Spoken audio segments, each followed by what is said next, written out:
Pastor Jonathan Wells was the kind of man people trusted.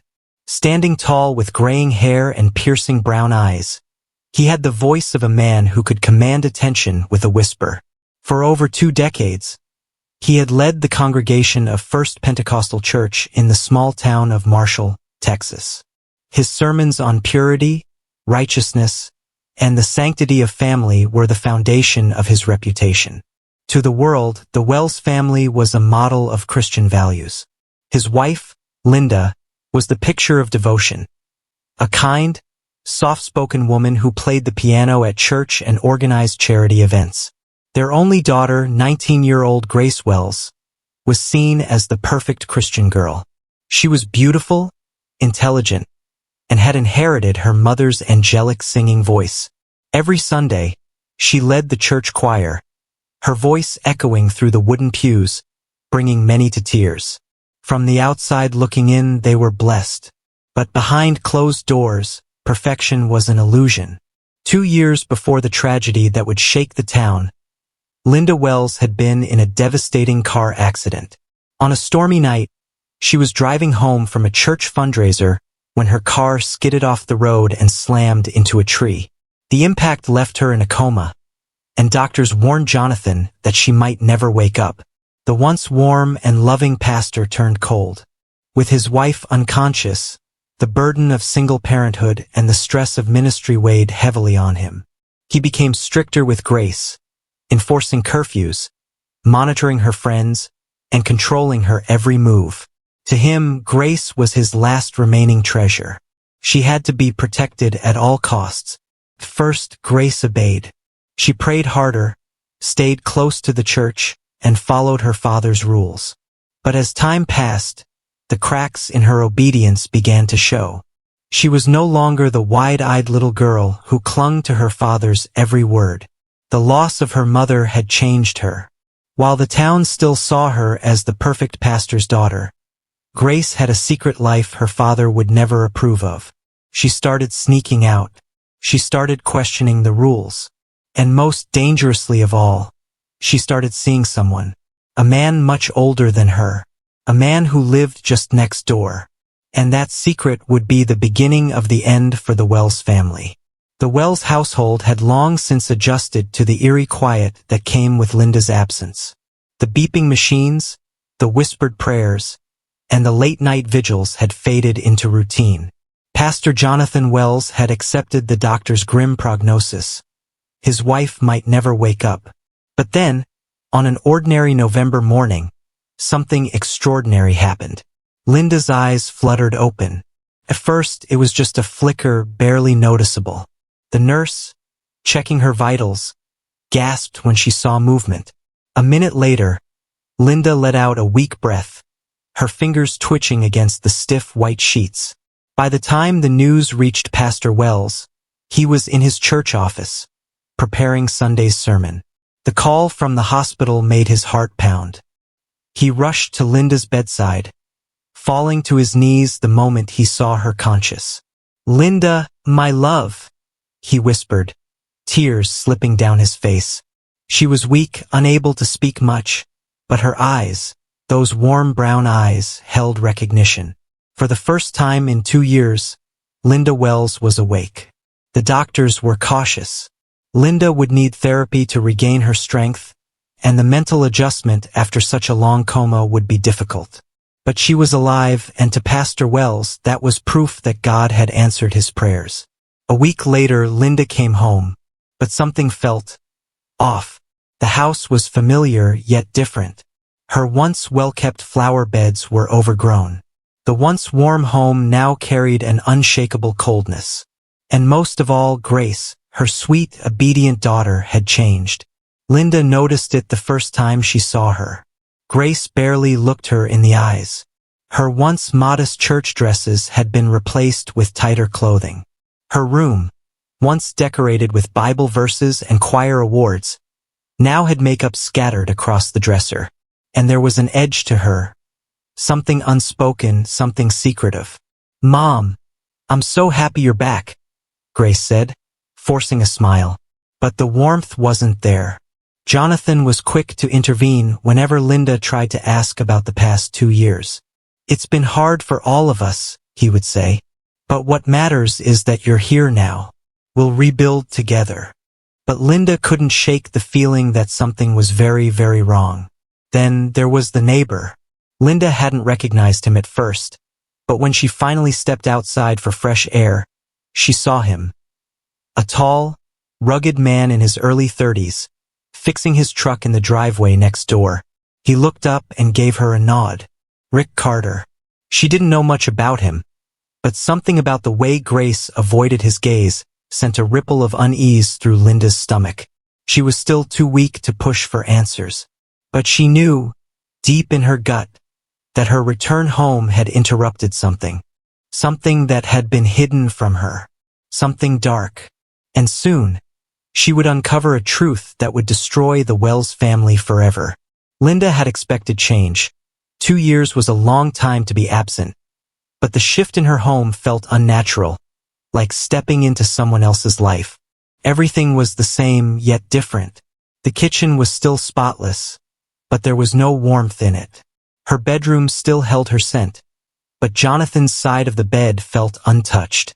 And then there was Grace, her once bright and obedient daughter, who now carried herself with quiet defiance. At first, Linda thought Grace was just overwhelmed by her return. But the distance between them didn't fade. "Are you still singing in the choir?" Linda asked one evening, sitting beside Grace at the dinner table. Grace hesitated, playing with the edge of her napkin. "Not really. I mean, sometimes." Jonathan spoke up quickly. "She's been busy with school and helping around the house. It's been hard without you." Linda watched as Grace lowered her head, avoiding her father's gaze. The girl who once loved singing in church now looked like she wanted to disappear whenever it was mentioned.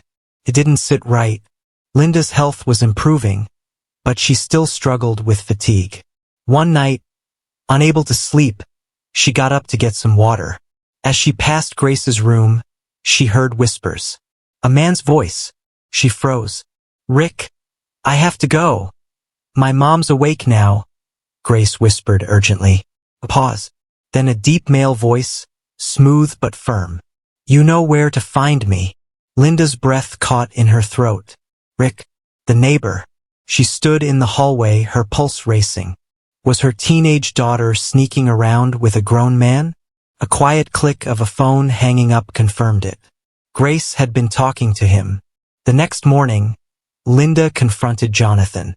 "Has Grace been involved with anyone?" she asked carefully. Jonathan's expression darkened. "What kind of question is that?" "Last night, I heard her talking to Rick Carter." "Linda, stop." His voice was sharp, unexpected.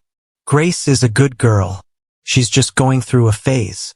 Don't make this into something it's not." Linda stared at him. Why was he so defensive? "Jonathan, I'm just worried. Rick is a grown man." I said stop. For the first time in their marriage, Linda felt afraid of her husband. He wasn't just brushing off her concerns. He was hiding something. And deep down, Linda knew this was only the beginning. Linda could no longer ignore the tension in her home. Something was deeply wrong, and she was determined to uncover the truth. Grace was slipping away from her. Emotionally, spiritually, and maybe even physically. Jonathan, once her loving husband, had become cold and dismissive. And then there was Rick Carter, the mysterious neighbor whose presence seemed to cast a shadow over her daughter's behavior. She needed answers. Linda began paying closer attention to Grace. She noticed how her daughter checked her phone constantly, her lips curling into a secretive smile. How she would disappear for hours at a time, always giving vague excuses.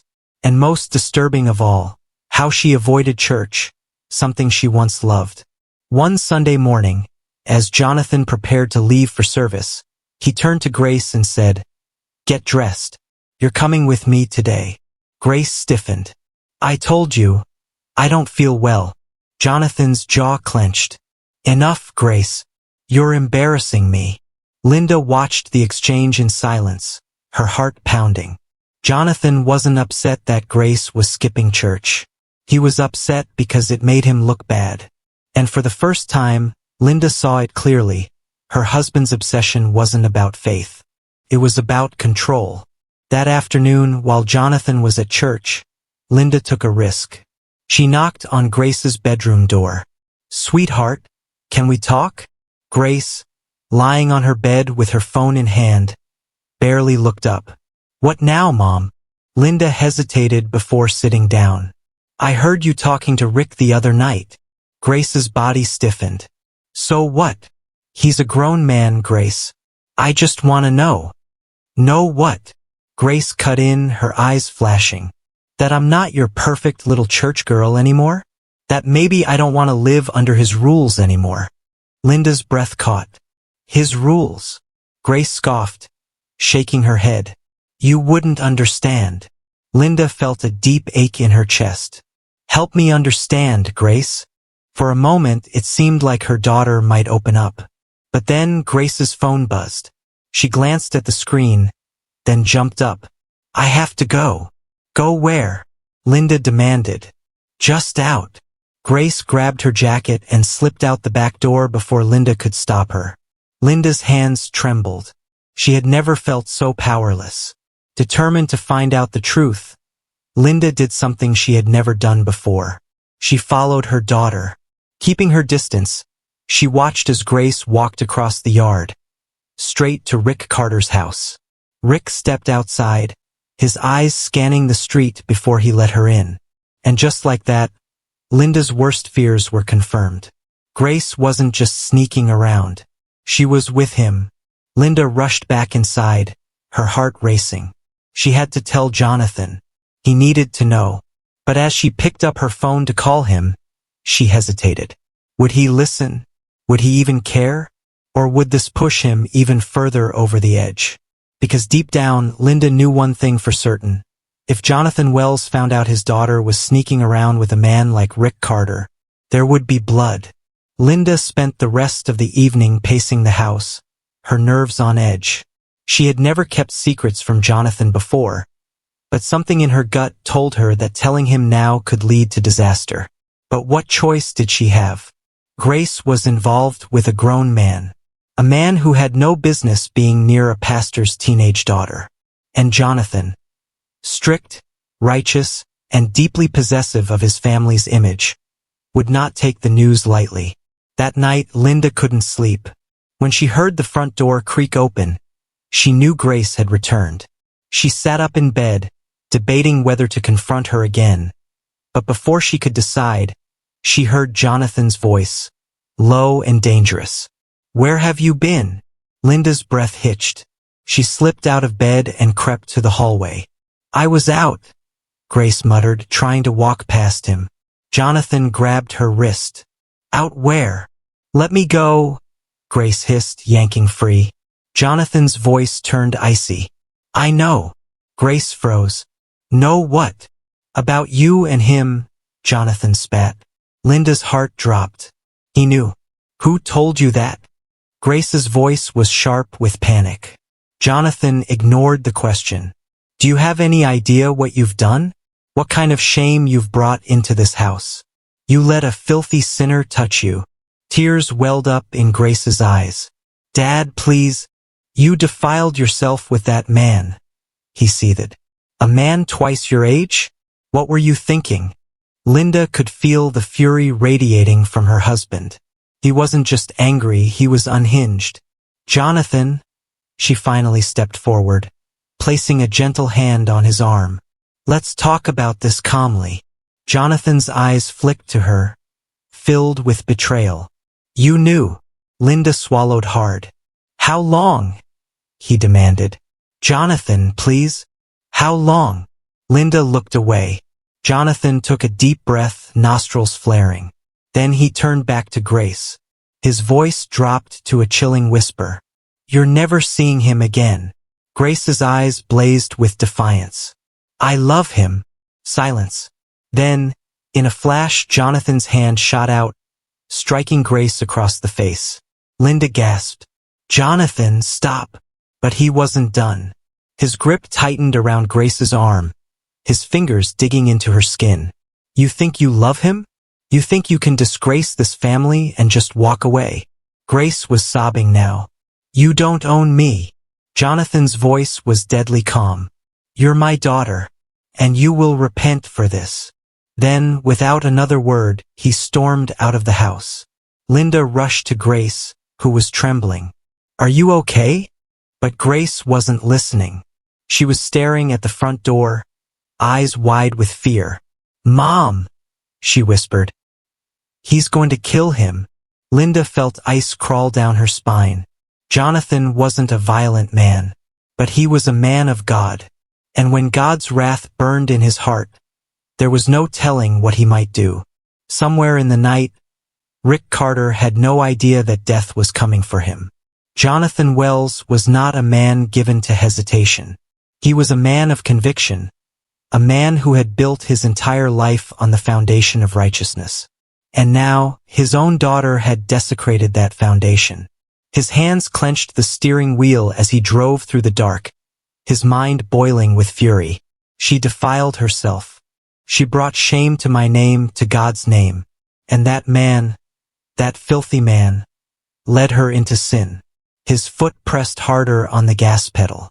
The church had always preached forgiveness, but this wasn't about forgiveness. This was about justice. Rick Carter lived in a small house on the edge of town.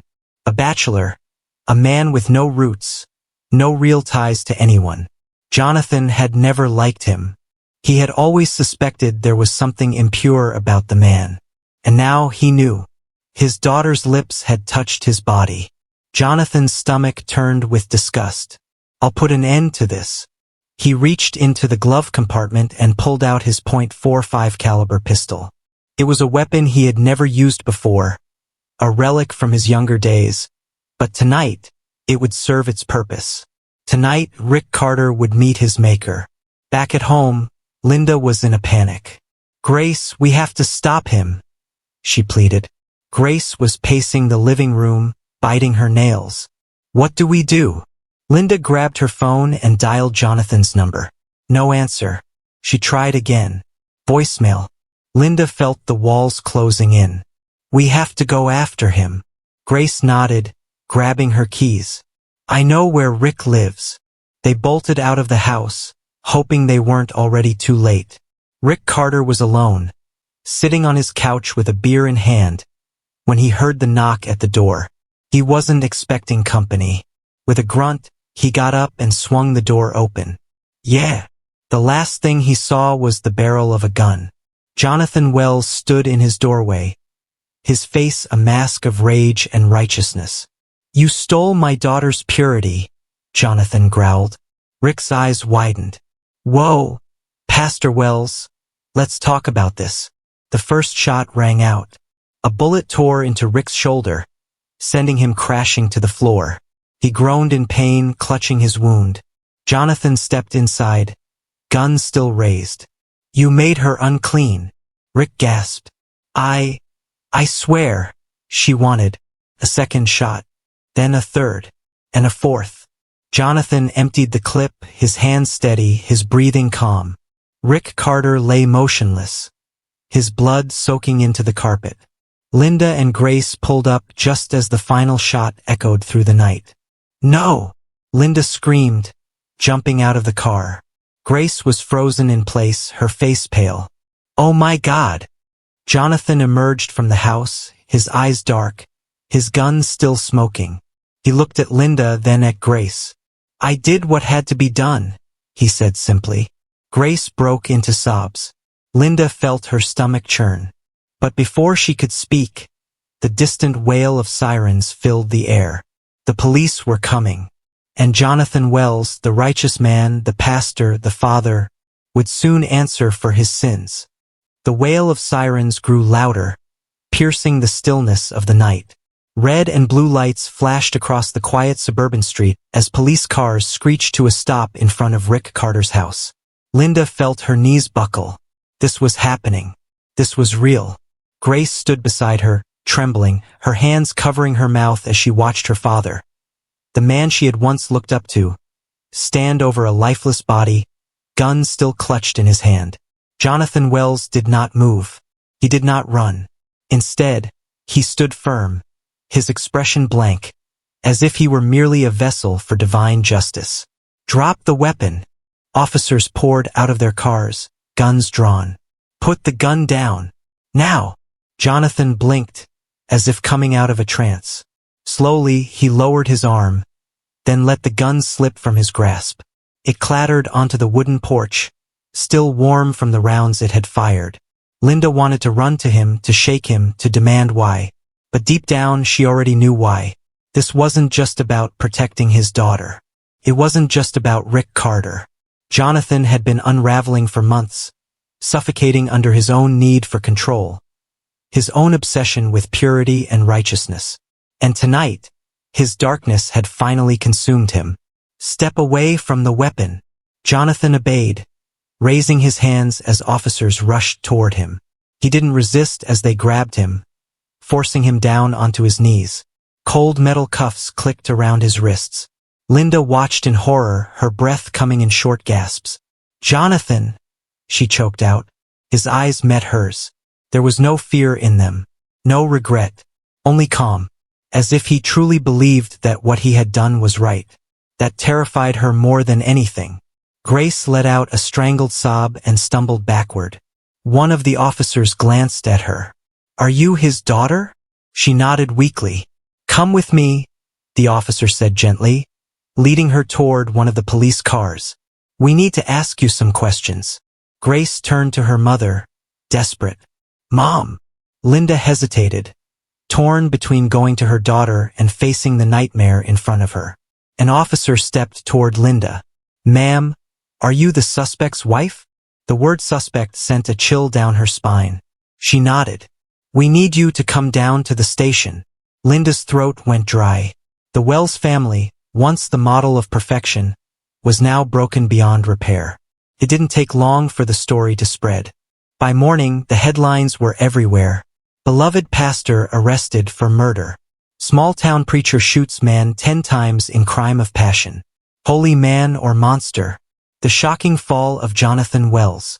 Congregation members, church elders, neighbors. Everyone was in shock. They had trusted Jonathan. They had followed his sermons, his teachings, his words. And now those same words seemed hollow. How could a man who preached forgiveness be capable of such brutality? The whispers grew louder. Was Jonathan always this way? Had they been blind to the signs? Or was this the moment the real Jonathan Wells had finally been exposed? Jonathan sat in the cold, gray interrogation room, his hands cuffed to the table. Detective Eric Dawson, a grizzled officer with years of experience, studied him from across the table. "You shot him 10 times, Dawson said, flipping through the crime scene photos. Jonathan said nothing. Dawson leaned forward. "That doesn't sound like a man defending his family. That sounds like rage." Jonathan finally spoke, his voice eerily calm. "He was a corrupter of youth, a snake in the garden. He had to be stopped." Dawson narrowed his eyes. "You don't feel any guilt, do you?" Jonathan met his gaze. "I did what God commanded." Dawson exhaled sharply, shaking his head. "You're not a messenger of God. You're just a man who lost control." Silence stretched between them. Then Dawson spoke again. "Your daughter is traumatized. She doesn't even know how to process this." Jonathan's jaw tightened. "She loved him," Dawson added. "And you took that from her." For the first time, Jonathan's composure cracked. His fingers twitched against the metal cuffs. Dawson smirked. "Gotcha." Because deep down, Jonathan knew this wasn't about God. It was about his own ego. And now, he would spend the rest of his life paying for it. 3 days later, Jonathan Wells was officially charged with first-degree murder. He was denied bail. Linda sat in the courtroom, numb, watching as her husband was led away in an orange jumpsuit. Grace refused to come. She hadn't spoken a word since that night. Their once happy home was now empty, filled only with echoes of what used to be. And as Linda stared at the man she had once loved, she realized something painful. The real Jonathan Wells had never been a man of God. He had been a man of control, and when he finally lost it, he destroyed everything.